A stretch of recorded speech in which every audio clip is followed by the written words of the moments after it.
Welcome, Wanderer. You call upon the Obsidian Grimoire once more. Its pages are heavy with anguish and terror. I am the Keeper, cursed to guard its words and speak what time would see forgotten, to guide you into the darkness where memory and myth entwine. Come closer and hear a tale that longs to be remembered.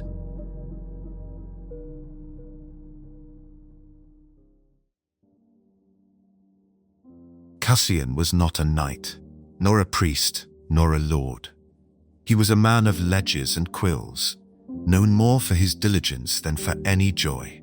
His days passed in a narrow chamber of stone, bent over accounts until his back ached, his fingers cramped, and his eyes blurred with ink.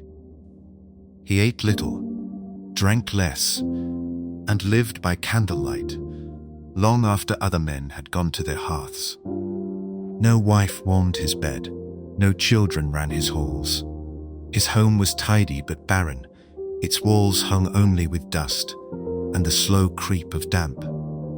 To his neighbors he was polite, if distant. To his employers, dependable, if unremarkable. Yet to himself, in the quiet hours when the scratching of quill was the only sound, he was nothing, and so he lived as one already half forgotten.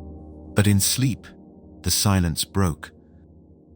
On a night without remark, Cassian dreamed of her. A woman, radiant and solemn, stood waist-deep in a still pond. Her hair, long as midnight, drifted upon the glassy water. Her voice rose in a song, both sorrowful and sweet, carrying to him, as if no wind nor wave could hinder it. She lifted a hand and beckoned, but he was far upon the shore, the pond stretching endless between them. He stepped forward, heart quickening, yet the dream dissolved before his feet touched the water. He woke with her melody lingering in his ears, sweeter than any hymn. The next night she returned. Again she sang, again she beckoned. This time he found himself nearer, the grass wet beneath his feet, the water lapping at his boots. Her eyes were fixed upon him, steady and unblinking, as though she had always been waiting. But again he woke at the moment of nearness, robbed of her embrace. Night after night she came. Each time the distance lessened. One night he stood ankle-deep, the ripples around him trembling with her song. Another, the water rose to his waist, and he could see the droplets shining upon her hair. Then to his chest, where her hands stretched across the surface, almost touching his own. Each dream was more vivid than the last. He could see the pale curve of her shoulders, the shadow of sorrow in her eyes, the faintest smile upon her lips. Her voice threaded through him until he longed for darkness more than dawn, and for her song more than bread or breath.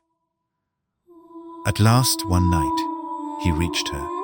He waded into the water, the cold forgotten in the warmth of her arms. Her lips pressed to his, her hair tangled about him, her song no longer distant, but within him. He loved her then, utterly and without return.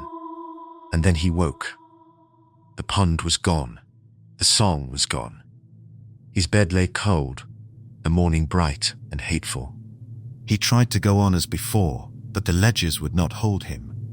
The numbers slipped, the ink blurred, the hours dragged like chains. His quill faltered, his thoughts belonged only to her. When night fell, he hastened to bed, eager to return to her embrace. He lay still, eyes closed, heart open to the dream, but no vision came. The following nights passed in restless tossing, laying in hollow silence. Every night he prayed, whispering to her as though she might hear, "Come back to me." He begged for sleep. He pressed his face into the pillow until his breath failed him. He paced until his legs ached, then collapsed into bed with hope that never bore fruit. At last, desperate, he turned to draughts and powders, swallowing what he could find to hasten the darkness. When one vial failed, he sought another. When one night passed without her, He sought 2, then 3, until his life was nothing but a cycle of swallowing poison and waiting for the song that would not return. His body weakened, his hands shook, his eyes hollowed. His house grew unkempt, the ledgers untouched, the shutters closed. The world of the waking no longer concerned him. He lived only for the night, and even then the night betrayed him. Neighbors whispered when he ceased to appear at work. They had seen him only in passing, hollow-eyed, shambling, muttering to himself. His shutters never opened. His lamp burned by day, then by night. The stench of spilt tinctures and stale bread began to seep into the street. At last, fearing death, they sent for a constable to look in on him. Cassian was found hunched upon his floor, lids cracked, breath shallow, surrounded by bottles and powders. His words were broken fragments, mutterings of a pond, of a song, of a woman who beckoned from waters unseen. His eyes were glazed, fixed not on the men who lifted him, but on some vision within. He fought when they carried him away, not with strength, but with pleading, grasping at door frames, crying that he would miss her if he left. His voice, once steady and quiet, was hoarse and frantic. He was taken to a house of confinement, where madmen wandered their endless halls. They dressed him, fed him, washed him, but he did not look at them. He looked always at one wall where a painting hung, a serene pond, its waters still, its surface catching the light, and in that painted pool was a woman with long dark hair. Cassian stared at her from dawn until dusk, lips moving in whispers no one could understand. At first he wept before the painting, reaching out his trembling hands. Later, he grew silent, lips curling faintly, as if he heard a melody only he could know. When night fell, he did not sleep, but sat upright, as if the canvas might at last part and let her song return. Days blurred into seasons. His hair whitened, his frame thinned, but still, he sat vigil before her. Others in the house forgot their names, raged at shadows, or begged for freedom. But Cassian neither raged nor begged. He only stared. He lived thus for years, silent, broken, lost to dream.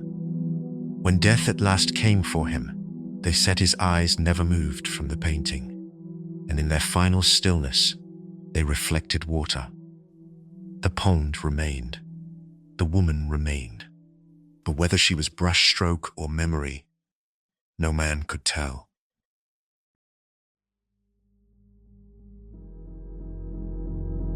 The tale is told, and the burden returns to me. The grimoire closes, yet sorrow clings to those who listen.